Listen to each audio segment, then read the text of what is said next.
बाबे मोता सिंह होना दे जद गोली वजी पैर च उदों आया कौन सी? सच्चे पातशाह महाराज शेर सिंह विष्णु भगवान पिंड वाले सारी ये कार कर रहे सी, आ भी रहे सी, जा भी रहे सी और जोत स्वरूप ये खेल सारी हुण कर रहे सी। इत्थे बचने समाप्त हो गए। थोड़े आपां बचन पढ़े आ और ये बीबी भानी का हवाला ते बाबे मोता सिंह होना दा हवाला बेबे बंसो जी का, कि सानू ये प्रेम नाल खिंच के लै गए और लै गए। अगे हम आप थोड़ा पत्रिका पढ़नी, अगे भी पढ़िया आप पत्रिका पढ़ते हैं।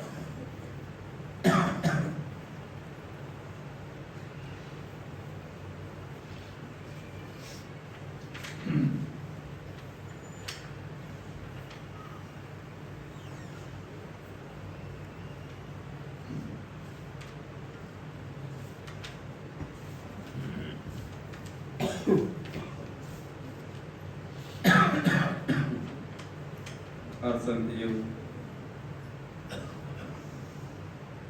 पत्रिका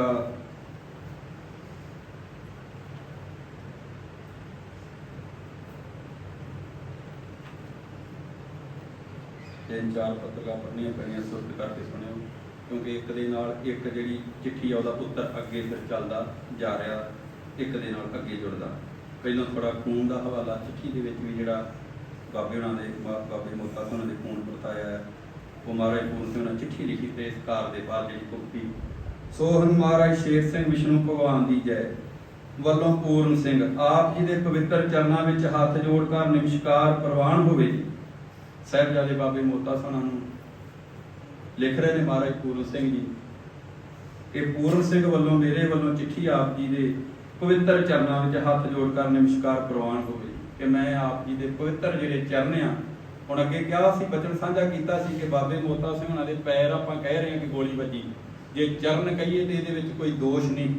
हुण महाराज पूर्ण सिंह जी चरण लिख रहे हैं साहिबजादियां दे, की कह रहे हैं कि ये तुहाडे चरणां दे विच, कि तुहाडे चरणां दे विच नाल लिखिया पवित्र, ये तुहाडे चरणे पवित्र नहीं, पवित्र चरणे साहिबजादे बाबे मोता सिंह लिख रहे हैं आप जी के पवित्र चरणों में हाथ जोड़कर नमस्कार प्रवान होवे कि मैं हाथ जोड़ के आप जी के पवित्र चरणों से नमस्कार करना और मेरी नमस्कार किसी प्रवान करो। बाकी मैं इस वेले ऐसी अपने टिड्डा जे पास ये दे उत्ते ना मरे ध्यान सही ऐ ले जांदा देखी फड़ मरे।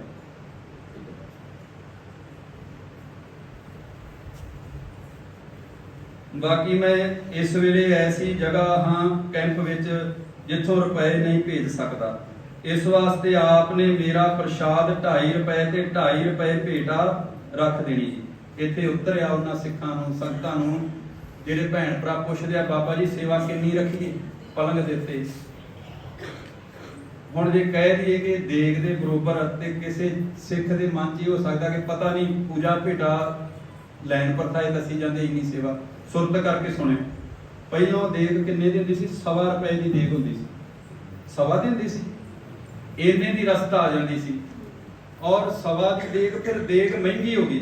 फिर सुनो पंक्ति जी लिखी हुई की कह रहे हैं महाराज पूर्ण सिंह जी के कलसियां देग मेरी इत्थे तुसीं बाबे होणां नूं बाबे मोता सिंह नूं कह रहे कि मेरी देग इत्थे करवा दिओ, क्योंकि ये महाराज पूर्ण सिंह होणां दे भी गुरु दा सतगुरु दा दवार आया जिथों सारी दात महाराज पूर्ण सिंह होणां दे इस दर घर चों लई आ, इसे दर घर की ताइयों कह रहे कि मेरी भी देग इस घर च करवा दिओ।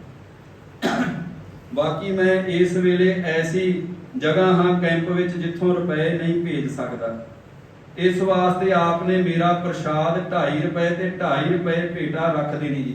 पहलों 1.25 दी देग हुंदी सी, फिर देग दी जिहड़ी रस्तों महंगी हो गई 2.5 रुपए दी आउण लग पई। मतलब कहण दा भाव कि जिन्ने दी देग हुंदी आ ओनी ही सेवा हर संगत जी उपर रखनी पैंदी आ। इहदे विच कोई शर्म नहीं होनी चाहिदी रखण लगिया। ਜਦੋਂ ਭੈਣ ਭਰਾ ਪੁੱਛਦੇ मैं तो कह देना कि जे सही काम करना जे ते जिन्ने दी देग आ उन्नी सेवा रख दिओ हुक्म जी, ते जे 100 रुपया रखना अपनी मर्जी नाल जो भी रखना रख दिओ, तुहाडी खुशी आ, कोई नहीं मना करदा। इत्थे कोई लालच नहीं गा कि सेवा लैनी आ भेटा लड़ी, नहीं, ये हुक्म आ। महाराज पूर्ण सिंह जी खुद कह रहे कि मेरी देग तुसीं करा दिओ ते मैं तुहानूं आके भेटा दे दूंगा। ਨਾਲ ਮੇਰੀ ਸੇਵਾ ਵੀ ਰੱਖ ਦੇਵੇ ਕਿ ਦੇਗ ਵੀ ਮੇਰੀ ਤਰਫੋਂ ਕਰਾ ਦੇ। ਹੋ ਗਿਆ ਜੀ ਸਾਰਾ ਸਪਸ਼ਟ। ਹੁਣ ਤੇ ਕਿਸੇ ਨੂੰ ਭੁਲੇਖਾ ਨਹੀਂ ਕਿ ਜਦੋਂ ਦੇਗ ਕਰਾਉਣੀ ਆ ਤੇ ਕਿੰਨੀ ਸੇਵਾ ਰੱਖਣੀ। ਹੁਣ ਤੇ ਮੇਰੇ ਖਿਆਲ ਨਾਲ ਪੁੱਛਣ ਦੀ ਜਿੰਨੇ ਆਦਤ ਜੇ ਤੁਹਾਨੂੰ ਕਿਸੇ ਨੂੰ ਲੋੜ ਨਹੀਂ ਰਹੀ। ਸਭ ਸਪਸ਼ਟ ਹੋ ਗਿਆ ਕਿ ਉਨੀ ਸੇਵਾ ਰੱਖਣੀ। ਫਿਰ ਮੈਂ ਦੇ ਦੇਵਾਂਗਾ ਕਿ ਮੈਂ ਫਿਰ ਤੁਹਾਨੂੰ ਦੇ ਦੇਵਾਂਗਾ ਸੇਵਾ। ਇੱਥੋਂ ਇਹ ਵੀ ਆਪਾਂ ਨੂੰ ਇੱਕ ਚੀਜ਼ ਹੋਰ ਸਿੱਖਿਆ ਨੂੰ ਮਿਲ ਗਈ ਕਿ ਜੇ ਕੋਈ ਸਿੱਖ ਦੂਰ ਆ, ਉਹ ਨਹੀਂ ਆ ਸਕਦਾ, ਤੇ ਉਹਦੀ ਫਿਰ ਦੇਗ ਕਰਾਈ ਜਾ ਸਕਦੀ ਹੈ। ਉਹ ਬਾਅਦ ਦੇ ਵਿੱਚ ਸੇਵਾ ਜਮਾ ਆ ਕੇ ਕਰਾ ਸਕਦਾ। ਇੱਥੋਂ ਇਹ ਵੀ ਸਿੱਖਿਆ ਆਪਾਂ ਨੂੰ ਮਿਲ ਗਈ, ਕਿਉਂਕਿ ਮਹਾਰਾਜ ਜੀ ਦੂਰ ਸੀ, ਫੌਜੀ ਨੌਕਰੀ ਕਰਦੇ ਸੀ, ਤਾਂ ਕਰਕੇ ਸੀ। ਸਾਰੀ ਸੰਗਤ ਨੂੰ ਫਤਿਹ ਪ੍ਰਵਾਨ ਹੋਵੇ। ਪਤਾ ਦੇਣਾ ਕਿ ਜਿਹੜੀਆਂ 4 ਚੀਜ਼ਾਂ ਡੱਲ ਵਾਲੀ ਬੇਬੇ ਗੁਲਾਬ ਕੌਰ ਨੇ ਮੰਨੀਆਂ ਸਨ, ਪਹੁੰਚਾ ਦਿੱਤੀਆਂ ਹਨ ਕਿ ਨਹੀਂ, ਜ਼ਰੂਰ ਲਿਖਣਾ। ਮਸਤਾਨਿਆਂ ਦੇ ਬਚਨ ਲਿਖਣੇ। ਮਾਸਟਰ ਸੋਹਣ ਸਿੰਘ ਦੇ ਇੱਥੇ ਲੱਗ ਜਾਣ ਦੀ ਬੜੀ ਖੁਸ਼ੀ ਪ੍ਰਾਪਤ ਹੋਈ ਹੈ। ਮਾਸਟਰ ਸੋਹਣ ਸਿੰਘ ਵੀ ਪੁਰਾਣੀ ਸਿੱਖੀ ਸੇਵ ਟੀਚਰ ਸੀ। ਇਹ ਸਭ ਕੁਝ ਉਸ ਦਾ ਪਿਆਰ, ਨਿਰਮਾਨਤਾ, ਹਲੀਮੀ ਦਾ ਫਲ ਹੈ ਕਿ ਪਿਆਰ ਤੇ ਨਿਰਮਾਨ ਤੇ ਹਲੀਮੀ ਦਾ ਹੀ ਫਲ ਹੈ। ਪ੍ਰੇਮ ਕਰਨ ਦੇ ਨਾਲ ਸੱਚੇ ਪਿਤਾ ਦੇ ਚਰਨ ਕਮਲਾਂ ਪਾਸ ਪੁੱਜ ਗਿਆ ਹੈ। ਹੋਰ ਬਚਨ ਤਾਂ ਦਿਲ ਕਰਦਾ ਲਿਖੀ ਜਾਈਏ, ਕਿਉਂਕਿ ਬੜਾ ਹੀ ਪ੍ਰੇਮ ਆਉਂਦਾ ਹੈ। ਪ੍ਰੇਮ ਵੀ ਅਜਿਹਾ ਆਉਂਦਾ ਹੈ ਕਿ ਅੱਖੀਆਂ ਵਿੱਚੋਂ ਖੁਸ਼ੀ ਨਾਲ ਪਾਣੀ ਦੇ ਫੁਹਾਰੇ ਚੱਲ ਪੈਂਦੇ ਹਨ। ਐਸਾ ਪ੍ਰੇਮ ਆਉਂਦਾ ਜਦੋਂ ਮੈਂ ਚਿੱਠੀ ਲਿਖਦਾ ਤੁਹਾਡੇ ਚਰਨਾਂ 'ਚ। ਹੋਰ ਬਾਬੇ ਭਗਵਾਨ ਸਿੰਘ ਹੋਰਾਂ ਅੱਗੇ ਬੇਨਤੀ ਹੈ ਕਿ ਆਪ ਆਪਣੇ ਪੈਰ ਦਾ ਪਤਾ ਛੇਤੀ ਦਿੰਦੇ ਰਹਿਣਾ, ਠੀਕ ਹੋ ਗਿਆ ਕਿ ਨਹੀਂ। ਦੇਖੋ ਮਹਾਰਾਜ ਪੂਰਨ ਸਿੰਘ ਜੀ ਲਿਖਤ ਵਿੱਚ ਆ ਕੇ ਸਤਿਗੁਰ ਸ਼ਬਦ ਵੀ ਨੇ, ਅਕਾਲ ਪੁਰਖ ਦੇ ਸ਼ਬਦੀ ਬੱਚੇ ਨੇ। ਅੱਗੇ ਵੀ ਬਚਨੇ ਕਈ ਸਾਂਝਾ ਕੀਤਾ ਸੀ ਕਿ ਘਰ ਤੇ ਇਹ ਦਰ ਏਡਾ ਵੱਡਾ ਆ ਕਿ ਸਤਿਗੁਰੂ ਸ਼ਬਦ ਨੇ ਵੀ ਕਣਕਪੁਰੀ ਦੇ ਵਿੱਚ ਦੇਹ ਕਰਕੇ ਆ ਕੇ ਅਕਾਲ ਪੁਰਖ ਦੇ ਚਰਨਾਂ ਤੇ ਨਮਸਕਾਰਾਂ ਕੀਤੀਆਂ, ਸੇਵਾ ਕੀਤੀ ਹੈ ਤੇ ਇਸ ਘਰ ਤੋਂ ਦਾਤ ਪਾਈ ਹੈ। ਤੇ ਜਦੋਂ ਅਕਾਲ ਪੁਰਖ ਸਿੰਘਾਸਨ ਤੇ ਬਹਿੰਦੇ ਸੀ ਘਵਿੰਡ, ਤੇ ਮਹਾਰਾਜ ਪੂਰਨ ਸਿੰਘ ਜੀ ਵੀ ਆ ਕੇ ਭੌਂਦੇ ਸਿੱਖਾਂ ਦੇ ਵਿੱਚ ਨਮਸਕਾਰ ਕਰਕੇ ਬਹਿ ਜਾ ਕਰਦੇ ਸੀ। ਇਹ ਏਡਾ ਵੱਡਾ ਘਰ ਤੇ ਏਡਾ ਵੱਡਾ ਦਰ ਆ। ਅਜੇ ਸ੍ਰਿਸ਼ਟੀ ਨੂੰ ਇਹ ਲੱਗਣਾ ਪਤਾ ਕਿ ਕਿੱਡਾ ਵੱਡਾ ਦਰ ਕਰ ਆ। ਜਿਹੜਾ ਰੋਲ ਕਚੋਲਿਆ ਸਾਰੇ ਖਤਮ ਹੋ ਜਾਣੇ, ਗੱਲ ਲੋਕੀ ਛਿਪੀ ਨਹੀਂ ਹੋ ਜਾਣੀ। ਆਪ ਆਪਣੇ ਪੈਰ ਦਾ ਪਤਾ ਛੇਤੀ ਦਿੰਦੇ ਰਹਿਣਾ, ਠੀਕ ਹੋ ਗਿਆ ਕਿ ਨਹੀਂ। ਹੋਰ ਦਿਆਲੂ ਜੀ ਆਪ ਜੀ ਦੇ ਅੰਮ੍ਰਿਤ ਰੂਪੀ ਖੂਨ ਦਾ, ਹੁਣ ਕੀ ਲਿਖਿਆ ਸਾਹਿਬਜ਼ਾਦੇ ਬਾਬੇ ਮੋਤਾ ਸੋਹਣਾ ਨੂੰ ਮਹਾਰਾਜ ਪੂਰਨ ਸਿੰਘ ਜੀ ਕੀ ਲਿਖ ਰਹੇ ਨੇ ਕਿ ਤੁਸੀਂ ਦਿਆਲੂ ਜੀ। ਹੋਰ ਦਿਆਲੂ ਜੀ ਆਪ ਦੇ ਅੰਮ੍ਰਿਤ, ਇਹ ਖੂਨ ਕੀ ਆ, ਇਹ ਅੰਮ੍ਰਿਤ ਦੀ ਵਰਖਾ ਲਾਈ ਹੈ ਸਿੱਖੀ ਦੇ ਉੱਪਰ। ਅੰਮ੍ਰਿਤ ਰੂਪੀ ਖੂਨ ਹੈ ਇਹ ਜਿਹੜਾ ਖੂਨ ਤੁਹਾਡਾ। ਆਪ ਜੀ ਦੇ ਅੰਮ੍ਰਿਤ ਰੂਪੀ ਖੂਨ ਦਾ ਮੁੱਲ ਪੈਣ ਵਾਲਾ ਹੈ। ਕਿੱਦਾਂ ਮੁੱਲ ਪੈਣਾ ਸੀ? ਅਜੇ ਜਨਮ ਹੋਣਾ ਸੀ ਮਹਾਰਾਜ ਅਵਤਾਰ ਸਿੰਘ ਦਾ, ਮੁੱਲ ਪੈਣਾ ਸੀ। ਅਜੇ ਘਰ ਦੇ ਵਿੱਚ ਰਹਿਣ ਵਾਲੀ ਜਿਹੜੀ ਗੱਲ ਸੀ, ਉਹ ਜੇ ਗੱਲ ਅੱਗੇ ਚੱਲਣੀ ਆ, ਅਜੇ ਜਨਮ ਨਹੀਂ ਹੋਇਆ। ਅੱਗੋਂ ਮੈਂ ਨਹੀਂ ਲਿਖਦਾ, ਆਤਮਾ ਆਪਣੇ ਹੱਥ ਵਿੱਚ ਨਹੀਂ ਹੈ। ਕਿ ਜਿਹੜੀ ਆਤਮਾ ਇਹ ਵੀ ਮੇਰੀ ਆਪਣੇ ਹੱਥ ਵਿੱਚ ਨਹੀਂ ਹੈ। ਆਪ ਨੂੰ ਮੈਂ ਕੀ ਲਿਖ ਸਕਦਾ ਹਾਂ? ਆਪ ਮਾਲਕ ਹੋ, ਕਿ ਆਪ ਤੇ ਖੁਦ ਮਾਲਕ ਹੋ, ਮੈਂ ਆਪ ਨੂੰ ਕੀ ਲਿਖ ਸਕਦਾ? ਮੈਂ ਆਪ ਨੂੰ ਬਹੁਤਾ ਨਹੀਂ ਲਿਖ ਸਕਦਾ ਜੀ, ਕਿਉਂਕਿ ਜਿਸ ਵਕਤ ਆਪ ਨੂੰ ਲਿਖਦਾ ਹਾਂ ਤੇ ਫਿਰ ਹਾਜ਼ਰ ਹੋ ਜਾਂਦੇ ਹਨ ਕਿ ਮਹਾਰਾਜ ਜੀ ਹਾਜ਼ਰ ਹੋ ਜਾਂਦੇ ਉਸ ਵੇਲੇ। ਮੈਂ ਇਸੇ ਕਰਕੇ ਸੰਗਤ ਨੂੰ ਮੁੱਖ ਰੱਖ ਕੇ ਸਾਰਾ ਹਾਲ ਲਿਖਦਾ ਹਾਂ। ਹੋਰ ਮੇਰੇ ਵੱਲੋਂ ਹੱਥ ਜੋੜ ਕਰ ਨਮਸਕਾਰ ਪ੍ਰਵਾਨ ਹੋਵੇ। ਇਹ ਪੱਤਰਕਾਰੀ ਖੂਨ ਦਾ ਮੁੱਲ ਪਾਉਣ ਪਰਤਾਏ। ਇਹਦੇ ਅੱਗੇ ਨਾਲ ਹੀ ਅਗਲਾ ਫੇਰ ਜਿਹੜੀ ਚਿੱਠੀ ਆਈ ਉਹ ਨਾਲ ਹੀ ਇਹਦੀ ਅਗਲੀ ਚਿੱਠੀ ਜੁੜਦੀ ਹੈ। ਸੋਹਣ ਮਹਾਰਾਜ ਸ਼ੇਰ ਸਿੰਘ ਵਿਸ਼ਨੂੰ ਭਗਵਾਨ ਦੀ ਜੈ। ਪਹਿਲੀ ਜੇਠ ਸੰਮਤ ਬਿਕਰਮੀ 2004 ਨੂੰ ਇਹ ਪੱਤਰਕਾ ਆਈ। ਕਦੋਂ? ਪਹਿਲੀ ਜੇਠ ਨੂੰ। ਆਪ ਜੀ ਦਾ ਚਰਨ ਸੇਵਕ ਪੂਰਨ ਸਿੰਘ ਮੇਰੇ ਵੱਲੋਂ ਸਾਹਿਬਜ਼ਾਦਿਆਂ ਦੇ ਚਰਨ ਕਮਲਾਂ ਵਿੱਚ ਨਮਸਕਾਰ ਪ੍ਰਵਾਨ ਹੋਵੇ ਜੀ। ਕਿ ਨਮਸਕਾਰ ਮੇਰੀ ਸਾਹਿਬਜ਼ਾਦਿਆਂ ਦੇ ਚਰਨਾਂ 'ਚ ਪ੍ਰਵਾਨ ਹੋਵੇ। ਮੈਂ ਆਪ ਜੀ, ਹੁਣ ਇੱਥੇ ਸਾਰੇ ਸਾਹਿਬਜ਼ਾਦਿਆਂ ਦੀ ਗੱਲ ਵੀ ਆਉਂਦੀ ਆ, ਅੱਗੇ ਚੱਲਦੀ ਆ। ਮੈਂ ਆਪ ਜੀ ਦੀ ਅਤੇ ਆਪਣੇ ਸੱਚੇ ਪਾਤਸ਼ਾਹ ਜੀ ਦੀ ਦਇਆ ਦ੍ਰਿਸ਼ਟੀ ਅਨੁਸਾਰ ਰਾਜੀ ਖੁਸ਼ੀ ਹਾਂ। ਸੱਚੇ ਪਾਤਸ਼ਾਹ ਮਹਾਰਾਜ ਸ਼ੇਰ ਸਿੰਘ ਜੀ ਕਿ ਉਹਨਾਂ ਦੀ ਦਇਆ ਦ੍ਰਿਸ਼ਟੀ ਨਾਲ ਮੈਂ ਰਾਜੀ ਖੁਸ਼ੀ ਹਾਂ। ਤੇ ਆਪ ਜੀ ਨਾਲ, ਆਪ ਜੀ ਦੀ ਅਤੇ ਸੱਚੇ ਪਾਤਸ਼ਾਹ, ਆਪਣੇ ਸੱਚੇ ਪਾਤਸ਼ਾਹ ਜੀ ਅਤੇ ਸਭ ਸੰਗਤ ਦੀ ਸੁਖ ਸਾਂਝ ਸੱਚੇ ਪਾਤਸ਼ਾਹ ਦੇ ਦਰ ਤੋਂ ਭਿਖਾਰੀ ਹੋ ਕੇ ਮੰਗਦਾ ਹਾਂ। ਇਸੇ ਦਰ ਦੁਆਰੇ ਤੇ ਜਿੱਥੇ ਬੈਠੇ ਜੀ, ਇਹੀ ਦਰ ਦੁਆਰਾ ਕੇਵਲ ਆਪ ਜੀ ਦੀ ਪ੍ਰੇਮ ਭਰੀ ਪੱਤਰਕਾ ਗੁਰਸਿੱਖ ਪਾਸ ਪੁੱਜ ਗਈ ਹੈ। ਜਿਸ ਨੂੰ ਪੜਨ ਲੱਗਾ ਸੀ ਕਿ ਪੂਰੀ ਨਾ ਪੜ ਸਕਿਆ ਤੇ ਸੱਚੇ ਪਿਤਾ ਨੇ ਮਿਹਰ ਕੀਤੀ ਅਤੇ ਇਸ ਗਰੀਬ ਨੂੰ ਦਰਸ਼ਨਾਂ ਦਾ ਦਾਨ ਬਖਸ਼ਿਆ। ਕਹਿੰਦੇ ਮੈਂ ਝਾਟੀ ਪੱਤਰਕਾਰ ਪੜਨ ਹੀ ਲੱਗਾ ਸਾਂ ਜਿਹੜੀ ਕਲਸੀਆਂ ਤੋਂ ਗਈ ਸੀ, ਮੈਂ ਨਹੀਂ ਪੜ ਸਕਿਆ ਔਰ ਸੱਚੇ ਪਾਤਸ਼ਾਹ ਨੇ ਭਾਵ ਮਹਾਰਾਜ ਸ਼ੇਰ ਸਿੰਘ ਵਿਸ਼ਨੂੰ ਭਗਵਾਨ ਜੀ ਨੇ ਮਹਾਰਾਜ ਪੂਰਨ ਸਿੰਘ ਜੀ ਕਹਿ ਰਹੇ ਮੈਨੂੰ ਦਰਸ਼ਨ ਦੇ ਦਿੱਤੇ ਔਰ ਮੈਂ ਪੜ ਨਹੀਂ ਸਕਿਆ ਤੇ ਮੇਰੇ ਗਰੀਬ ਤੇ ਕਹਿ ਰਹੇ ਦਰਸ਼ਨ ਦੇ ਦਿੱਤੇ ਮੈਨੂੰ ਅਤੇ ਪ੍ਰਵੇਸ਼ ਹੋ ਗਏ ਦੇਹ ਦੇ ਵਿੱਚ। ਪਰੰਤੂ 2 ਘੰਟੇ ਤੱਕ ਰਹੇ ਜੀ। ਜਿਹੜੇ ਬਚਨ ਕੀਤੇ ਸੁਣਨ ਵਾਲੇ ਸਮਝ ਨਹੀਂ ਸਕੇ। ਇਸ ਵਾਸਤੇ ਮੈਂ ਪੂਰਾ ਵਰਣਨ ਨਹੀਂ ਕਰ ਸਕਦਾ। ਸ਼ਾਇਦ ਕੋਈ ਝੂਠਾ ਬਚਨ ਨਾ ਲਿਖਿਆ ਜਾਵੇ ਤੇ ਅੱਜ ਸਟੇਜਾਂ ਤੇ ਝੂਠ ਹੀ ਬੋਲੀ ਜਾਂਦੇ ਆ, ਝੂਠ ਹੀ। ਤੇ ਮਹਾਰਾਜ ਕਹਿ ਰਹੇ ਮੈਂ ਤੇ ਇਸ ਕਰਕੇ ਨਹੀਂ ਲਿਖਦਾ ਕਿਤੇ ਕੋਈ ਮੇਰੇ ਤੋਂ ਝੂਠਾ ਬਚਨ ਨਾ ਲਿਖਿਆ ਜਾਵੇ। ਇਸ ਵਾਸਤੇ ਮੈਂ ਖਿਮਾ ਦਾ ਜਾਚਕ ਹਾਂ। ਸ਼ਬਦ ਦੇ ਬਚਨ ਨੂੰ ਮੈਂ ਪੂਰਾ ਨਹੀਂ ਲਿਖ ਸਕਦਾ ਕਿਉਂਕਿ ਡਰੀਦਾ ਹੈ। ਦੇਖੋ ਹੁਣ ਕੌਣ ਹੈ ਸਾਰਿਆਂ ਨੂੰ ਡਰ ਦੇ ਭੈ ਦੇ ਵਿੱਚ ਰੱਖਣ ਵਾਲੀ ਸਮਰੱਥ ਤਾਕਤ ਜਿਹਦੇ ਤੋਂ ਮਹਾਰਾਜ ਪੂਰਨ ਸਿੰਘ ਜੀ ਵੀ ਡਰ ਰਹੇ, ਸੱਚੇ ਪਾਤਸ਼ਾਹ ਮਹਾਰਾਜ ਸ਼ੇਰ ਸਿੰਘ ਕੁਇੰਟ ਵਾਲੇ। ਤੇ ਖਿਆਲ ਹੈ ਕਿ ਇਹ ਸੰਦੇਸ਼ਾ ਸੱਚੇ ਪਾਤਸ਼ਾਹ ਦੀ ਸੰਗਤ ਭੇਟ ਕਰਦਾ ਹਾਂ ਜੀ। ਸਭ ਤੋਂ ਉਪਰੰਤ ਗੁਰੂ ਦੇ ਧਾਮ ਤੇ ਸ਼ੁਭ ਆਸ਼ਾ ਲਈ ਪੁੱਜੀ ਹੋਈ ਸੰਗਤ ਨੂੰ ਮੈਂ ਹਾਰਦਿਕ ਵਧਾਈ ਦਿੰਦਾ ਹਾਂ, ਜਿਹੜੇ ਆਪਣੇ ਘਰਾਂ ਦੇ ਵਿਹਾਰ ਛੱਡ ਕੇ ਸੱਚੇ ਪਾਤਸ਼ਾਹ ਦੇ ਦਰਸ਼ਨ ਨੂੰ ਆਏ ਹਨ ਜੀ। ਘਰਾਂ ਦੇ ਵਿਹਾਰ ਛੱਡ ਕੇ ਕਿੱਥੇ ਆਏ? ਪਿੰਡ ਕਲਸੀਆਂ ਜਿਹੜੇ ਆਏ ਹਨ, 5ਵੀਂ ਜੇਠ ਮਨਾਉਣ ਪਰਥਾਏ ਆ ਰਹੀ ਸੰਗਤ ਪਰਥਾਏ ਸੱਚੇ ਪਾਤਸ਼ਾਹ ਦੇ ਦਰਸ਼ਨ ਨੂੰ ਆਏ ਹਨ ਜੀ ਅਤੇ ਆਪਣੇ ਪ੍ਰੀਤਮ ਦੇ ਜਨਮ ਦੀ ਖੁਸ਼ੀ ਵਿੱਚ ਮੰਗਲਾਚਾਰ ਕਰ ਰਹੇ ਹਨ ਕਿ ਆਪਣੇ ਪ੍ਰੀਤਮ ਮਹਾਰਾਜ ਸ਼ੇਰ ਸਿੰਘ ਜੀ ਕੇ ਭਗਤਾਂ ਦਾ ਪ੍ਰੀਤਮ ਆ ਪਿਆਰਾ ਔਰ ਉਹਦੇ ਜਨਮ ਦੀ ਖੁਸ਼ੀ ਦੇ ਵਿੱਚ ਮੰਗਲਾਚਾਰ ਕਰ ਰਹੇ ਹਨ। ਅੱਜ ਕਿਤਨਾ ਸੁਭਾਗ ਦਿਹਾੜਾ ਹੋਵੇਗਾ ਜਿੱਥੇ ਸੱਚੇ ਪਾਤਸ਼ਾਹ ਦੀ ਨਿਰਾਲੀ ਅਤੇ ਅਨੋਖੀ ਵੱਖਰੀ ਸਤਜੁਗੀ ਸੰਗਤ ਇਸ ਅੰਧਕੋਰ ਕਲਯੁਗ ਦੇ ਵਿੱਚ ਖੁਸ਼ੀਆਂ ਮਨਾਉਂਦੀ ਹੋਵੇਗੀ। ਕਿੰਨਾ ਸੁਭਾਗਾ ਸਮਾਂ ਹੋਊਗਾ।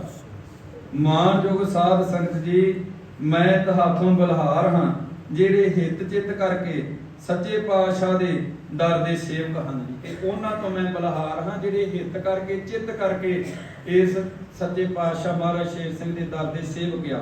ਇਹ ਸਮਾਂ ਫੇਰ ਹੱਥ ਨਹੀਂ ਆਉਣਾ ਜੀ। ਇਹ ਜਿਹੜਾ ਸਮਾਂ ਫੇਰ ਤੁਹਾਡੇ ਹੱਥ ਨਹੀਂ ਜੇ ਆਉਣਾ। ਵੇਖੋ ਹੁਣ ਦਿਨੋਂ ਦਿਨ ਕੀ ਬਣਦਾ ਹੈ। ਪਰੰਤੂ ਸੱਚੇ ਪਿਤਾ ਵਿਖਾਉਂਦੇ ਬਹੁਤ ਕੁਝ ਹਨ ਕਿ ਪਰੰਤੂ ਸੱਚੇ ਪਿਤਾ ਮੈਨੂੰ ਬਹੁਤ ਕੁਝ ਵਿਖਾਉਂਦੇ ਹਨ। ਮਹਾਰਾਜ ਪੂਰਨ ਸਿੰਘ ਜੀ ਮਹਾਰਾਜ ਸ਼ੇਰ ਸਿੰਘ ਜੀ ਨੂੰ ਕਹਿ ਰਹੇ ਕਿ ਮੇਰੇ ਸੱਚੇ ਪਿਤਾ ਨੇ ਮੈਨੂੰ ਬਹੁਤ ਕੁਝ ਵਿਖਾਉਂਦੇ। ਸਿਰਫ ਉਹਨਾਂ ਦਾ ਸਹਾਰਾ ਕਰਕੇ ਮੈਂ ਨਹੀਂ ਡਰਦਾ ਕਿ ਜਿਹੜਾ ਭਿਆਨਕ ਸਮਾਂ ਮੈਨੂੰ ਵਿਖਾਉਂਦੇ ਆ ਮਹਾਰਾਜ ਸ਼ੇਰ ਸਿੰਘ ਦਾ ਸਹਾਰਾ ਮੈਨੂੰ ਮੇਰੇ ਸੱਚੇ ਪਿਤਾ ਦਾ ਤਾਂ ਨਹੀਂ ਡਰਦਾ। ਨਹੀਂ ਤੇ ਹੌਕੇ ਨਾਲ ਪ੍ਰਾਣ ਹੀ ਨਿਕਲ ਜਾਣ। ਅਜਿਹੇ ਭਿਆਨਕ ਵਕਤ ਨੂੰ ਅੱਖਾਂ ਅੱਗੇ ਸਾਫ਼ ਦੱਸਦੇ ਹਨ ਕਿ ਹੌਕੇ ਨਾਲ ਹੀ ਪ੍ਰਾਣ ਨਿਕਲ ਜਾਣ। ਸਿੱਖਾਂ ਨੂੰ ਹਮੇਸ਼ਾ ਹੀ ਆਪਣੀ ਗੋਦ ਵਿੱਚ ਵਿਖਾਉਂਦੇ ਹਨ, ਜਿਸ ਦਾ ਹਾਲ ਮੈਂ ਪ੍ਰੀਤਮ ਸਿੰਘ ਨੂੰ ਜੇਠੂਵਾਲ ਲਿਖਿਆ ਹੈ। ਪਰੰਤੂ ਚਿੱਠੀ ਲਿਖਣ ਵੇਲੇ ਦਿਲ ਵਿੱਚ ਬਹੁਤ ਬਲਬਲੇ ਪ੍ਰਗਟ ਹੁੰਦੇ ਹਨ ਜੀ। ਪ੍ਰੀਤਮ ਸਿੰਘ ਗੁਰਸਿੱਖ ਪ੍ਰੀਤਮ ਸਿੰਘ 27 ਚੱਕ ਵਾਲੇ ਮਹਾਰਾਜ ਪੂਰਨ ਸਿੰਘ ਦੇ ਚਾਚੇ ਦੇ ਪੁੱਤ ਭਰਾ ਸੀ। ਅਤੇ ਖਿਆਲ ਆਉਂਦਾ ਹੈ ਕਿ ਜਿਸ ਤਰ੍ਹਾਂ ਮੈਨੂੰ 2800 ਮੀਲ ਦੂਰ ਬੈਠੇ ਨੂੰ ਸਭ ਸੰਗਤ ਯਾਦ ਆਉਂਦੀ ਹੈ, ਇਸੇ ਤਰ੍ਹਾਂ ਮੈਨੂੰ ਗਰੀਬ ਨੂੰ ਵੀ ਸੰਗਤ ਯਾਦ ਕਰਦੀ ਹੋਵੇਗੀ ਕਿ ਮੈਂ 2800 ਮੀਲ ਦੂਰ ਆ ਕਲਸੀਆਂ ਤੋਂ ਔਰ ਜਿੱਦਾਂ ਮੈਂ ਇੱਥੇ ਬੈਠਾ ਸੰਗਤ ਨੂੰ ਯਾਦ ਕਰਦਾ, ਮੈਨੂੰ ਗਰੀਬ ਨੂੰ ਵੀ ਸੰਗਤ ਯਾਦ ਕਰਦੀ ਹੋਵੇਗੀ। ਮੈਂ 2800 ਮੀਲ ਦੂਰ ਦੱਸਿਆ ਕਿ ਇੱਥੋਂ ਕਲਸੀਆਂ ਤੋਂ ਦੂਰ ਬੈਠਾ, ਕਿਉਂਕਿ ਗੁਰਸਿੱਖ ਦਾ ਦਰਜਾ ਤੇ ਰਿਸ਼ਤਾ ਸਭ ਤੋਂ ਉੱਚਾ ਤੇ ਸੁੱਚਾ ਹੁੰਦਾ ਹੈ ਜੀ। ਜਿਹੜੇ ਖਿਆਲ ਕਰਕੇ ਮੈਂ ਚਿੱਠੀ ਲਿਖਦਾ ਹਾਂ ਇਹ ਹਨ ਕਿ ਸੰਗਤ ਨੂੰ ਪ੍ਰੇਮ ਨਾਲ ਬਾਬੇ ਹੋਰਾਂ ਦੇ ਦਰਸ਼ਨ ਕਰਨ ਦਾ ਲਾਭ ਉਠਾਉਣਾ ਚਾਹੀਦਾ ਹੈ। ਕਿ ਮੇਰਾ ਖਿਆਲ ਇਹ ਆ ਕਿ ਬਾਬੇ ਹੁਣੀ, ਬਾਬੇ ਮੋਤਾ ਸੁਣੀ, ਬਾਬੇ ਸੂਰ ਸੁਣੀ, ਦੂਜੇ ਸਾਹਿਬਜ਼ਾਦੇ ਕਿ ਬਾਬੇ ਹੋਰਾਂ ਦਾ ਸੰਗਤਾਂ ਨੂੰ ਪ੍ਰੇਮ ਦੇ ਨਾਲ ਦਰਸ਼ਨ ਕਰਕੇ ਲਾਭ ਉਠਾਉਣਾ ਚਾਹੀਦਾ ਹੈ। ਇਹ ਲਾਭ ਉਠਾ ਲਓ, ਮੌਕਾ ਆ। ਇਹ ਵੇਲਾ ਫਿਰ ਹੱਥ ਨਹੀਂ ਆਉਣਾ ਕਿ ਦਰਸ਼ਨ ਕਰ ਲਓ, ਔਰ ਅੱਜ ਵੇਲਾ ਹੱਥ ਨਹੀਂ ਆ ਰਿਹਾ। ਦਰਸ਼ਨ ਜਿੰਨਾ ਉਦੋਂ ਕੀਤੇ ਹੁਣ ਵੇਲਾ ਹੱਥ ਨਹੀਂ ਆ ਰਿਹਾ। ਬਚਨ ਸੱਤ ਹੋ ਰਹੇ ਨੇ ਅਤੇ ਸੇਵਾ ਕਰਨੀ ਚਾਹੀਦੀ ਹੈ। ਸੇਵਾ ਭਾਵਨਾ ਲੈ ਕੇ ਆਪਾਂ ਨੂੰ ਇਸ ਦਰ ਘਰ ਚ ਆਉਣਾ ਚਾਹੀਦਾ। ਇੱਧਰ ਉੱਧਰ ਕੋਈ ਵੀ ਨਿੰਦਿਆ ਚੁਗਲੀ ਜੇ ਕਿਤੇ ਹੁੰਦੀ ਤੇ ਉੱਠ ਕੇ ਬੰਨੇ ਚਲੇ ਜਾਓ, ਝਾੜੂ ਲਾ ਲਓ ਨਲੇ ਤੇ, ਲੰਗਰ ਜਾ ਕੇ ਪ੍ਰਸ਼ਾਦਿਆਂ ਦੀ ਸੇਵਾ ਕਰ ਲਓ, ਦਰਬਾਰ ਚ ਕਰ ਲਓ, ਜਿੱਥੇ ਕਿਤੇ ਵੀ ਆ ਸੇਵਾ ਕਰ ਲਓ। ਬਚ ਜਾਓ, ਬਚੋ। ਦੇਖੋ ਮੈਂ ਤੁਹਾਨੂੰ ਕਹਾਂਗਾ ਕਿ ਬਚੋ ਸਾਰੇ ਜਣੇ, ਮਤ ਕਰੋ ਇਹ ਕੰਮ। ਇਹ ਸਭ ਕੁਝ ਵੇਖ ਰਿਹਾ ਜੀ ਪਰਮੇਸ਼ਰ। ਜੋ ਜੈਸਾ ਕਰਦਾ ਉਹਨੂੰ ਵੈਸਾ ਫਲ ਮਿਲਦਾ ਇਸ ਦਰ ਕਰ ਤੋਂ। ਕਿ ਸੰਗਤ ਨੂੰ ਪ੍ਰੇਮ ਨਾਲ ਬਾਬੇ ਹੋਰਾਂ ਦੇ ਦਰਸ਼ਨਾਂ ਦਾ ਲਾਭ ਉਠਾਉਣਾ ਚਾਹੀਦਾ ਹੈ ਅਤੇ ਸੇਵਾ ਕਰਨੀ ਚਾਹੀਦੀ ਹੈ। ਸੇਵਾ ਕਰਨੀ ਚਾਹੀਦੀ ਹੈ, ਇਸ ਦਰ ਘਰ ਦੇ ਵਿੱਚ ਆ ਕੇ ਸੇਵਾ ਭਾਵਨਾ ਨਾਲ ਰਹਿਣਾ ਚਾਹੀਦਾ। ਬਾਬੇ ਮਣੀ ਸਿੰਘ ਦੇ ਭਵਿੱਖਵਾਕ ਪੂਰੇ ਹੋਵਣਗੇ। ਘਬਰਾਉਣ ਦੀ ਲੋੜ ਨਹੀਂ ਕਿ ਜਿਹੜੀ ਉਹਨਾਂ ਲਿਖਤ ਲਿਖੀ ਉਹ ਭਵਿੱਖਵਾਕ ਜਿਹੜੇ ਉਹ ਪੂਰੇ ਜ਼ਰੂਰ ਹੋਣਗੇ। ਪੰਜਵੀਂ ਡੇਟ ਤੇ ਜਿਹੜੀ ਸੰਗਤ ਆਵੇ ਉਹਨਾਂ ਨੂੰ ਵਧਾਈ ਹੋਵੇ ਅਤੇ ਮੇਰੀ ਆਸ਼ਾ ਹੈ ਕਿ ਜਿਹੜੀ ਪੰਜਵੀਂ ਡੇਟ ਤੇ ਸੰਗਤ ਆਉਣੀ ਉਹਨਾਂ ਨੂੰ ਵਧਾਈ ਹੋਵੇ ਅਤੇ ਮੇਰੀ ਆਸ਼ਾ ਹੈ ਕਿ ਸੰਗਤ ਪ੍ਰੇਮ ਨਾਲ ਦਿਨ ਵਾਲੇ ਦਿਨ ਯਾਦ ਕਰੇ ਤੇ ਜ਼ਰੂਰ ਆਪ ਨੂੰ ਦਰਸ਼ਨ ਹੋਣਗੇ ਜੀ, ਕਿ ਦਰਸ਼ਨ ਦੇਣਗੇ ਸੱਚੇ ਪਾਤਸ਼ਾਹ ਜੀ। ਪੰਜਵੀਂ ਡੇਟ ਨੂੰ ਤੁਸੀਂ ਯਾਦ ਕਰੋ, ਕਿਉਂਕਿ ਈਸ਼ਰ ਦਾ ਸਾਧ ਸੰਗਤ ਵਿੱਚ ਨਿਵਾਸ ਹੁੰਦਾ ਹੈ। ਜਿਹੜੇ ਬਚਨ ਹੋਣ ਸਾਨੂੰ ਲਿਖ ਦੇਣੇ ਜੀ।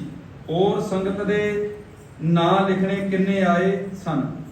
ਇੱਕ ਬਚਨ ਸੰਗਤ ਨੂੰ ਦੱਸ ਦੇਣਾ ਕਿ ਜਿਹੜੀ ਭੇਟਾ ਮੂੰਹੋਂ ਕੱਢ ਦਿੰਦੇ ਹਨ ਜ਼ਰੂਰ ਦੇਣੀ ਚਾਹੀਦੀ ਹੈ। ਇਹ ਵੀ ਬਚਨ ਸੁਣ ਲਓ।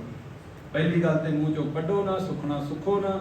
ਜੇ ਕੋਈ ਕੱਢ ਦਿੰਦੇ ਜੇ ਤੇ ਫਿਰ ਜ਼ਰੂਰ ਭੇਟਾ ਦੇ ਦੇਣੀ ਚਾਹੀਦੀ ਹੈ। ਚਾਚੇ ਨਾਲ ਵੀ ਖਾ ਦਿਓ, ਭਗਤੋਂ ਨਾਲ ਦਰਬਾਰ ਜੇ ਤੁਸੀਂ ਜਿਹੜੇ ਦਰਵਾਜ਼ੇ ਖਲੋਤੇ ਆ ਜੇ ਸੌਣਾ ਆ ਤੇ ਫਿਰ ਖਾਣ ਦੀ ਪਾਸੇ ਜੇ ਸੌਣਾ ਆ ਭਗਤੋਂ ਤੇ ਫਿਰ ਇੱਥੇ ਗੱਦਾ ਲਾ ਲਈਏ ਆਪਾਂ, ਐ ਆਰਾਮ ਨਾਲ ਇੱਥੇ ਲੇਟੋ। ਉੱਠੋ ਸਾਰੇ ਪਿਆਰੇ ਭਗਤੋ, ਵੇਖੋ ਤੁਹਾਡੇ ਤੇ ਇੰਨਾ ਪ੍ਰਭੂ ਨੂੰ ਮਾਣ ਆ ਤੇ ਤੁਹਾਨੂੰ ਨੀਂਦ ਦੱਬ ਲੈਂਦੀ ਆ ਕੇ ਦਰਬਾਰ 'ਚ।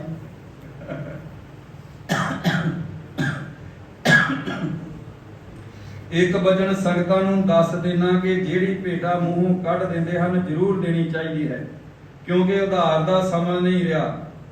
ਹੁਣ ਅੱਗੇ ਕੀ ਦੱਸ ਰਹੇ ਨੇ ਸੁਰਤ ਕਰਕੇ ਸੁਣੇ ਗੱਲ, ਫਿਰ ਉੱਥੇ ਜੁੜ ਰਹੀ ਆ ਜਿਹੜੇ ਆਪਾਂ ਵਚਨ ਸਾਂਝੇ ਕੀਤੇ।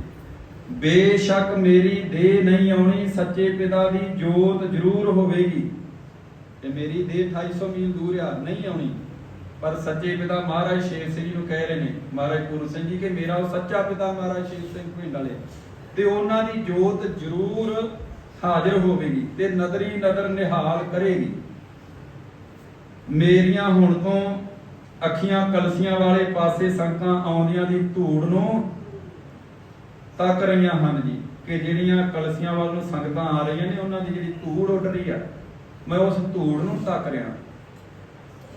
ਅਗਰ ਕਿਸੇ ਦੀ ਖਾਸ ਬੇਨਤੀ ਹੋਵੇ ਤੇ ਬਾਬੇ ਜੀ ਹੋਰਾਂ ਅੱਗੇ ਕਰ ਲੈਣੀ ਤੇ ਸਾਨੂੰ ਵੀ ਲਿਖ ਭੇਜਣੀ ਜੀ। ਤੇ ਬੇਨਤੀ ਤੁਸੀਂ ਕਰ ਸਕਦੇ ਜੇ ਬਾਬੇ ਹੋਣਾ ਪਾਸ ਕੋਈ ਖਾਸ ਬੇਨਤੀ ਤੇ ਸਾਨੂੰ ਵੀ ਲਿਖ ਭੇਜਣੀ। ਬਾਬੇ ਮਣੀ ਸਿੰਘ ਅਤੇ ਸਾਰੇ ਸਾਹਿਬਜ਼ਾਦੇ ਏਕ ਹੀ ਜੋਤ ਹਨ, ਕਿ ਇਹ ਪੰਜ ਭਰਾ ਜਿਹੜੇ ਇੱਕ ਹੀ ਜੋਤ ਆ, ਇਹ ਕੋਈ ਵੱਖੋ ਵੱਖਰੇ ਨਹੀਂ ਗੇ, ਇਹਨਾਂ 'ਚ ਫਰਕ ਨਾ ਸਮਝੋ, ਇੱਕੋ ਹੀ ਜੋਤ ਆ ਇਹ ਸਾਰੇ ਜਿਹੜੇ ਆ।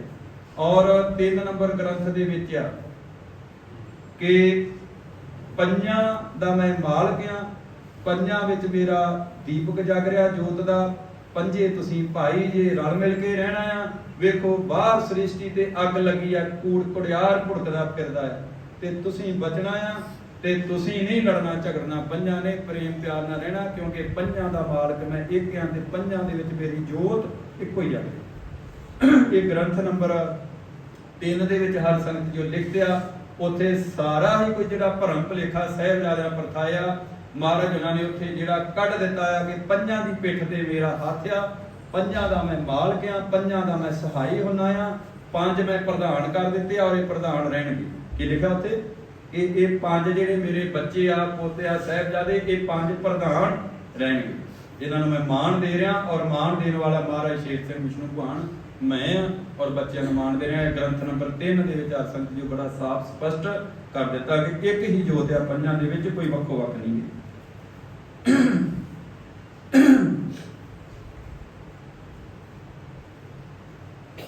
ਚੌਰਾਂ ਵਾਲੇ ਭਗਤਾਂ ਨੂੰ ਥੋੜਾ ਪਤਾ ਹੈ, ਪਰ ਥੋੜਾ ਛੇਤੀ ਛੇਤੀ ਪੜ੍ਹਦੇ ਨੇ ਆਪਾਂ ਜਿਹੜੀ ਚੀਜ਼।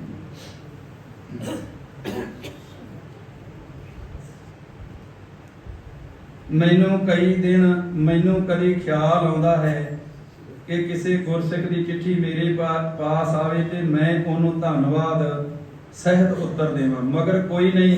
ਖਿਆਲ ਹੈ ਕਿ ਸੰਗਤ ਵਿੱਚੋਂ ਵਿਛੜ ਕੇ ਘਰੇਲੂ ਧੰਦਿਆਂ ਵਿੱਚ ਲੱਗ ਕੇ ਚੇਤਾ ਵਿਸਰ ਜਾਂਦਾ ਹੈ, ਕਿ ਚੇਤਾ ਵਿਸਰ ਹੀ ਜਾਂਦਾ ਘਰੇਲੂ ਧੰਦਿਆਂ ਦੇ। ਖੈਰ ਕੋਈ ਗੱਲ ਨਹੀਂ, ਮੇਰਾ ਕਿਹੜਾ ਰੋਸ ਹੈ। ਮਹਾਰਾਜ ਪੂਰਨ ਸਿੰਘ ਜੀ ਕਹਿੰਦੇ ਵੀ ਖੈਰ ਕੋਈ ਗੱਲ ਨਹੀਂ, ਮੇਰਾ ਕਿਹੜਾ ਰੋਸ ਹੈ ਕਿਸੇ ਨਾਲ। ਮੈਂ ਵੀ ਆਪ ਵਰਗਾ ਇੱਕ ਭੁੱਲਣਹਾਰ ਜੀਵ ਹਾਂ, ਤੇ ਮੈਂ ਵੀ ਤੁਹਾਡੇ ਵਰਗਾ ਹੀ ਇੱਕ ਭੁੱਲਣਹਾਰ ਜੀਵ ਹਾਂ। ਮਗਰ ਸੱਚੇ ਪਾਤਸ਼ਾਹ ਦੇ ਚਰਨਾਂ ਤੋਂ ਬਲਹਾਰ ਹਾਂ। ਔਰ ਦੱਸ ਰਹੇ ਨੇ ਕਿ ਮਗਰ ਸੱਚੇ ਪਾਤਸ਼ਾਹ ਮਹਾਰਾਜ ਸ਼ੇਰ ਸਿੰਘ ਦੇ ਚਰਨਾਂ ਤੋਂ ਬਲਹਾਰ ਹਾਂ, ਜਿਨ੍ਹਾਂ ਨੇ ਮੇਰੇ ਤੇ ਬੜੀ ਦਇਆ ਕੀਤੀ ਹੈ ਜੀ। ਤੇ ਮੇਰੇ ਤੇ ਜਿਨ੍ਹਾਂ ਨੇ ਬੜੀ ਦਇਆ ਕੀਤੀ ਹੈ, ਮੈਂ ਬਲਹਾਰ ਜਾਣਾ ਸੱਚੇ ਪਾਤਸ਼ਾਹ ਦੇ ਚਰਨਾਂ। ਤੇ ਆਪਾਂ ਨੂੰ ਵੀ ਬਲਹਾਰ ਜਾਣਾ ਚਾਹੀਦਾ, ਸਿੱਖਣਾ ਚਾਹੀਦਾ ਕੁਛ। ਅਤੇ ਹਰ ਵੇਲੇ ਹੀ ਦਰਸ਼ਨ ਦਿੰਦੇ ਹਨ ਜੀ। ਅਜਿਹੀਆਂ ਜੂਹਾਂ ਜੰਗਲਾਂ ਪਹਾੜਾਂ ਵਿੱਚ ਵੀ ਕੋਲ ਹੀ ਰਹਿੰਦੇ ਹਨ, ਕਿ ਕੋਲ ਹੀ ਮੇਰੇ ਰਹਿੰਦੇ ਆ, ਹਰ ਵੇਲੇ ਦਰਸ਼ਨ ਦਿੰਦੇ ਆ। ਅਤੇ ਆਪਣੇ ਚਰਨਾਂ ਵਿੱਚ ਹੀ ਰੱਖਦੇ ਹਨ, ਕਿ ਮੈਨੂੰ ਆਪਣੇ ਚਰਨਾਂ 'ਚ ਹੀ ਰੱਖਦੇ ਆ। ਮਹਾਰਾਜ ਪੂਰਨ ਸਿੰਘ ਜੀ ਕਹਿ ਰਹੇ ਕਿ ਸੱਚੇ ਪਾਤਸ਼ਾਹ ਮਹਾਰਾਜ ਸ਼ੇਰ ਸਿੰਘ ਜੀ ਸੱਚੇ ਪਿਤਾ ਮੈਨੂੰ ਆਪਣੇ ਚਰਨਾਂ 'ਚ ਹੀ ਰੱਖਦੇ ਆ, ਜਿਸ ਨਾਲ ਆਤਮਾ ਆਨੰਦ ਤੇ ਭਰਪੂਰ ਰਹਿੰਦੀ ਹੈ। ਕਿ ਮੇਰੀ ਆਤਮਾ ਜਿਹੜੀ ਆ ਆਨੰਦ ਤੇ ਭਰਪੂਰ ਰਹਿੰਦੀ ਆ। ਮਹਾਰਾਜ ਪੂਰਨ ਸਿੰਘ ਜੀ ਇਹ ਨਹੀਂ ਕਹਿ ਰਹੇ ਕਿ ਮੇਰੀ ਜੋਤ ਹੈ, ਕਹਿ ਰਹੇ ਕਿ ਮੇਰੀ ਆਤਮਾ, ਕਿਉਂਕਿ ਉਹ ਆਤਮਾ ਨੇ ਤੇ ਪਰਮਾਤਮਾ ਦੀ ਬਿੰਦ ਨੇ। ਆਤਮਾ ਸਾਰੀਆਂ ਪਰਮਾਤਮਾ ਦੀਆਂ ਬਿੰਦ ਆ। ਤੇ ਲੇਕਿਨ ਸੱਚੇ ਪਾਤਸ਼ਾਹ ਨੇ ਸਤਿਗੁਰੂ ਸ਼ਬਦ ਉਹਨਾਂ ਨੂੰ ਦਰਜਾ ਦਿੱਤਾ ਹੈ, ਔਰ ਆਪਣਾ ਸੁੱਤ ਵੀ ਨਵਾਜਿਆ। ਸੁਰਤ ਪਹਿਲੀ ਆਤਮਾ ਜਿਹੜੀ ਉਹੀ ਬਣਾਈ ਪਰਮੇਸ਼ਰ ਨੇ ਆਪਣੇ ਵਿੱਚੋਂ ਜਿਹੜੀ ਕੱਢੀ। ਔਰ ਕੀ ਦੱਸ ਰਹੇ ਨੇ, ਅਤੇ ਆਪਣੇ ਚਰਨਾਂ ਵਿੱਚ ਹੀ ਰੱਖਦੇ ਹਨ ਜੀ, ਜਿਸ ਨਾਲ ਆਤਮਾ ਆਨੰਦ ਤੇ ਭਰਪੂਰ ਰਹਿੰਦੀ ਹੈ ਜੀ। ਸੰਸਾਰੀ ਦੁੱਖ ਸੁੱਖ ਨਾਲੋਂ ਵੀ ਵੱਧ ਹਨ। ਹੋਰ ਇੱਥੇ ਕਿਸੇ ਦੀ ਕੋਈ ਵਡਿਆਈ ਨਹੀਂ ਹੈ ਜੀ, ਕਿ ਇੱਥੇ ਕਿਸੇ ਦੀ ਕੋਈ ਵਡਿਆਈ ਨਹੀਂ। ਜਿਸ ਦੇ ਸਿਰ ਤੇ ਮੇਰਾ ਦੀਨ ਦਿਆਲ ਹੱਥ ਰੱਖੇ, ਉਸ ਨੂੰ ਸਭ ਕੁਝ ਦੇ ਸਕਦਾ ਹੈ। ਇਹ ਵੀ ਸਮਝਣਾ ਕਿ ਇਸ ਦਰ ਦੁਆਰੇ ਤੇ ਕਿਸੇ ਦੀ ਕੋਈ ਵਡਿਆਈ ਨਹੀਂ ਹੈਗੀ। ਇਸ ਘਰ 'ਚ ਕੋਈ ਸਮਝੇ ਕਿ ਮੈਂ ਬੜਾ ਵੱਡਾ ਆਪਣੇ ਆਪ 'ਚ, ਕੋਈ ਨਹੀਂ ਵੱਡਾ ਬਣ ਸਕਦਾ। ਮਹਾਰਾਜ ਕਹਿ ਰਹੇ ਕਿ ਮੇਰੇ ਤੇ ਦਇਆ ਕੀਤੀ, ਮੇਰੇ ਸਿਰ ਤੇ ਹੱਥ ਰੱਖਿਆ, ਤੇ ਮੈਨੂੰ ਮਾਣ ਵਡਿਆਈ ਦਿੱਤੀ ਆ। ਸਭ ਕੁਝ ਇੱਥੋਂ ਮਿਲਦਾ ਇਸ ਕਰੋ ਕਿ ਮੈਂ ਵੀ ਲਿਆ, ਮੈਨੂੰ ਦਿੱਤਾ। ਔਰ ਮਹਾਰਾਜ ਦੱਸ ਰਹੇ ਨੇ, ਜਿਸ ਦੇ ਸਿਰ ਤੇ ਮੇਰਾ ਦੀਨ ਦਿਆਲ ਹੱਥ ਰੱਖੇ, ਉਸ ਨੂੰ ਸਭ ਕੁਝ ਦੇ ਸਕਦਾ ਹੈ। ਕਿ ਮਹਾਰਾਜ ਸ਼ੇਰ ਸਿੰਘ ਜੀ ਜਿਸ ਦੇ ਸਿਰ ਤੇ ਹੱਥ ਰੱਖਦੇ ਨੇ ਦੀਨ ਦਿਆਲ, ਉਹਨੂੰ ਸਭ ਕੁਝ ਹੀ ਦੇ ਸਕਦੇ ਆ, ਕੋਈ ਕਮੀ ਨਹੀਂ, ਭੰਡਾਰੇ ਭਰਪੂਰ ਆ। ਮੈਂ ਆਪਣਾ ਜਨਮ ਸਫਲਾ ਸਮਝਦਾ ਹਾਂ ਕਿ ਮੇਰਾ ਵੀ ਜਨਮ ਸਫਲਾ ਹੋ ਗਿਆ, ਕਿ ਦਇਆ ਕਰ ਦਿੱਤੀ ਮੇਰੇ ਤੇ ਵੀ। ਅਤੇ ਸੱਚੇ ਪਿਤਾ ਦਾ ਧੰਨਵਾਦ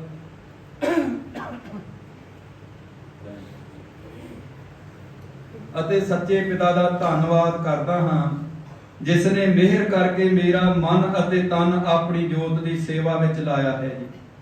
ਜੋਤ ਕਿਸ ਦੀ ਆ? ਮਹਾਰਾਜ ਸ਼ੇਰ ਸਿੰਘ ਜੀ ਦੀ। ਤੇ ਮਹਾਰਾਜ ਸ਼ੇਰ ਸਿੰਘ ਜੀ ਜੋਤ ਸੀ, ਆਪੇ ਆਪ ਹੈ ਸਾਰਾ ਕੁਝ। ਸ਼ਹਿਨਸ਼ਾਹ ਗ੍ਰੰਥਾਂ ਦੇ ਪਾਤਸ਼ਾਹ ਸਭ ਭਰਮ ਭੁਲੇਖੇ ਦੂਰ ਕੀਤੇ ਆ। ਔਰ ਮਹਾਰਾਜ ਪੂਰਨ ਸਿੰਘ ਜੀ ਦੱਸ ਰਿਹਾ ਕਿ ਮੇਰੇ ਤੇ ਮਿਹਰ ਕੀਤੀ ਹੋਈ ਆ ਮਹਾਰਾਜ ਜੀ, ਕਿ ਮੇਰਾ ਮਨ ਅਤੇ ਤਨ, ਕਿ ਜਿਹੜਾ ਮੇਰਾ ਮਨ ਆ ਤੇ ਮੇਰਾ ਜਿਹੜਾ ਸਰੀਰ ਆ, ਤਨ ਆ, ਆਪਣੀ ਜੋਤ ਦੀ ਸੇਵਾ ਵਿੱਚ ਲਾਇਆ। ਲੱਗ ਰਹੀ ਕੁਛ ਕਿ ਆਪਣੀ ਜੋਤ ਦੀ ਸੇਵਾ 'ਚ ਮੇਰਾ ਮਨ ਤੇ ਤਨ ਪਾਤਸ਼ਾਹ ਨੇ ਲਾ ਲਿਆ, ਮੇਰੇ ਤੇ ਮਿਹਰ ਕੀਤੀ ਹੈ। ਜਿਸ ਕਾਰਨ ਗਿਆਨ ਜੋਤ ਹਿਰਦਾ ਹੋ ਗਿਆ ਹੈ ਜੀ। ਇਹ ਕਾਰਨ ਆ, ਇਸ ਕਾਰਨ ਮੇਰਾ ਜਿਹੜਾ ਹਿਰਦਾ ਉਹ ਗਿਆਨ ਜੋਤ ਹੋ ਗਿਆ, ਕਿ ਗਿਆਨ ਜੋਤ ਹੋ ਗਿਆ। ਇਹ ਜੋਤ ਨੇ ਗਿਆਨ ਦਿੱਤਾ, ਹਿਰਦਾ ਗਿਆਨ ਜੋਤ ਹੋ ਗਿਆ। ਅਤੇ ਆਤਮਿਕ ਸ਼ਕਤੀ ਪ੍ਰਾਪਤ ਹੋਈ ਹੈ। ਇਸ ਦੇ ਨਾਲ ਮਹਾਰਾਜ ਪੂਰਨ ਸਿੰਘ ਜੀ ਕਹਿ ਰਹੇ ਮੈਨੂੰ ਆਤਮਿਕ ਸ਼ਕਤੀ ਪ੍ਰਾਪਤ ਹੋ ਗਈ। ਮੈਨੂੰ ਇਹ ਸਭ ਕੁਝ ਦਤਾਰ ਤੋਂ ਹੀ ਪ੍ਰਾਪਤ ਹੁੰਦਾ ਹੈ ਜੀ। ਇਸ ਦਤਾਰ ਤੋਂ ਮਹਾਰਾਜ ਸ਼ੇਰ ਸਿੰਘ ਤੋਂ ਇਹ ਸਭ ਕੁਝ ਪ੍ਰਾਪਤ ਹੁੰਦਾ। ਜਿਹੜਾ ਪ੍ਰੇਮ ਕਰੇ ਮੇਰੇ ਉਸੇ ਨੂੰ ਜਾਂਦਾ ਹੈ ਜੀ, ਕਿ ਜਿਹੜਾ ਇਹਨੂੰ ਪ੍ਰੇਮ ਕਰਦਾ ਆ ਦਤਾਰ ਨੂੰ, ਮਹਾਰਾਜ ਸ਼ੇਰ ਸਿੰਘ ਜੀ ਨੂੰ, ਉਹਨੂੰ ਹੀ ਮਿਲ ਜਾਂਦਾ, ਉਹਨੂੰ ਹੀ ਮਿਲਦਾ। ਗੱਲ ਕਿੱਥੋਂ ਸ਼ੁਰੂ ਹੋਈ? ਪ੍ਰੇਮ ਤੋਂ ਹੀ। ਤੇ ਬੀਬੀ ਭਾਨੀ ਨੇ ਪ੍ਰੇਮ ਕੀਤਾ, ਸਾਹਿਬਜ਼ਾਦੇ ਬਾਬਾ ਮੋਤਾ ਸਿੰਘ ਨਾਲ ਪ੍ਰੇਮ ਕੀਤਾ, ਖਿੱਚ ਕੇ ਲੈ ਗਏ। ਬੇਬੇ ਬੰਸੋ ਨੇ ਪ੍ਰੇਮ ਕੀਤਾ ਤੇ ਲੁੱਟ ਲਿਆ, ਪਰਮੇਸ਼ਰ ਨੂੰ ਲੁੱਟ ਕੇ ਲੈ ਗਏ। ਗੱਲ ਤੇ ਸਾਰੀ ਪ੍ਰੇਮ ਤੇ ਨਿਪੜਨੀ। ਜਿਹੜਾ ਪ੍ਰੇਮ ਕਰਦਾ ਹੈ ਉਹਨੂੰ ਮਿਲ ਜਾਂਦਾ, ਦੂਜੇ ਨੂੰ ਮਿਲਦਾ ਨਹੀਂ। ਜੇ ਕਿਸੇ ਨੂੰ ਨਹੀਂ ਮਿਲਦਾ, ਦੂਜੇ ਨੂੰ, ਪ੍ਰੇਮ ਵਾਲੇ ਨੂੰ ਮਿਲਦਾ। ਸੋਹੰਗ ਮਹਾਰਾਜ ਸ਼ੇਰ ਸਿੰਘ ਵਿਸ਼ਨੂੰ ਭਗਵਾਨ ਦੀ ਜੈ। ਹੁਣ ਜਕਾਰਾ ਮਹਾਰਾਜ ਸ਼ੇਰ ਸਿੰਘ ਜੀ ਦਾ ਲਾਇਆ, ਸੱਚੇ ਪਾਤਸ਼ਾਹ ਦੀ ਜੀ ਦਾ, ਇਹ ਤੁਹਾਡੀ ਜੈ ਸੱਚੇ ਪਾਤਸ਼ਾਹ ਜੀ। ਸੋਹਣ ਮਹਾਰਾਜ ਸ਼ੇਰ ਸਿੰਘ ਵਿਸ਼ਨੂੰ ਭਗਵਾਨ ਦੀ ਜੈ। ਪਾਪ ਮਹਾਰਾਜ ਸ਼ੇਰ ਸਿੰਘ ਜੀ ਪਿੰਡ ਵਾਲਿਆਂ ਦੀ ਜੈ ਹੋਵੇ। ਬਾਬੇ ਮਣੀ ਸਿੰਘ ਬਾਬੇ ਮੋਤਾ ਸਿੰਘ ਦੀ ਜੈ। ਨਾਲ ਹੀ ਸਾਹਿਬਜ਼ਾਦਿਆਂ ਦੀ ਵੀ ਜੈ ਕਰ ਦਿੱਤੀ ਕਿ ਤੇਰੇ ਦਾਤਾਰ ਸੱਚੇ ਪਿਤਾ ਤੇਰੇ ਸਾਹਿਬਜ਼ਾਦਿਆਂ ਦੀ ਵੀ ਨਾਲ ਹੀ ਜੈ ਜੈਕਾਰ ਹੈ ਕਿ ਇਹਨਾਂ ਦੀ ਵੀ ਜੈ ਕਰਦਾ ਮੈਂ। ਅੱਗੇ ਇਹਦੇ ਨਾਲ ਹੀ ਚਿੱਠੀ ਹੁਣ ਜਿਹੜੀ ਆ ਸੰਗਤ ਜੋ ਅੱਗੇ ਫੇਰ ਆ ਗਈ ਜੁੜਦੀ ਹੈ। ਦੋ ਪੱਤਰਕਾ ਜੁੜੀਆਂ ਖੂਨ ਤੋਂ ਲੈ ਕੇ ਕਿ ਮੈਂ ਨਹੀਂ ਹੋਵਾਂਗਾ ਸੱਚੇ ਪਾਤਸ਼ਾਹ ਦੀ, ਜੇ ਮੇਰੀ ਦੇਹ ਨਹੀਂ ਦੀ ਸੱਚੇ ਪਾਤਸ਼ਾਹ ਦੀ ਜੋਤ ਹਾਜ਼ਰ ਹੋਊਗੀ। ਔਰ ਉਹ ਅੱਗੇ ਸਾਰਾ ਗੋਜਨ ਖੁੱਲਦਾ ਜਾਣਾ ਚਿੱਠੀਆਂ 'ਚ। ਅੱਗੇ ਅਗਲੀ ਚਿੱਠੀ ਪੜ੍ਹਦੇ ਹਾਂ।